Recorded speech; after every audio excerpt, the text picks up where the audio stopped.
ሰላም ፋሚሊ እንዴት ናችሁ? ዛሬ የት እንዳለው ብነግራችሁ አሳይልኝ እስቲ። የጅሩ እናቴ ቅድስት አርሴማ መንገዴን ያስተካከለችልኝ እናቴ። ስለ አርሴማ ስለ ጅሩ አርሴማ ክብር አንድ ነገር ልንገራችሁ ፋሚሊ። ከዛሬ 2 ዓመት በፊት ና ነው ካሜራ ያፍራል ይል ከዛሬ 2 ዓመት በፊት እኔና እሱ አንድ ላይ መተን ነበረ። መንገዱን አናቀውም፣ በቃ የት እንደሆነ ምን እንደሆነ ማናቀም፣ ሁለታችን ብቻ ነን። ግን ሐሳቡን ያቀረበልን ልጅ ቀርቶ እኛ መጣን። አርሴማ እዚህ ቦታ ላይ ስጠራችሁ ብቻ ነው የምንመጡ እና እዚህ መተን እሱን ያመው ነበር። እዚህ ጋር የሆነ አጥንቱም ምናምን የትም ሄዶ አልተሻለውም። እኔም ደግሞ የነበርኩበት ላይፍ ጥሩ አይደለም ምናምን።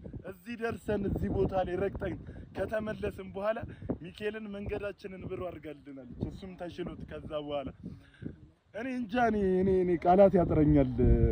እና ፋሚሊ እና የነገዋ ቅድስት አርሴማ የእናንተን መንገዳችሁን ትምላላችሁ፣ ሐሳባችሁን ታሳካላችሁ፣ የሆነ መንገዳችሁን ቀና ታርግላችሁ፣ ደግሞ ታረግላችኋለች በሷ መተማመን። እናቴ ቅድስት አርሴማ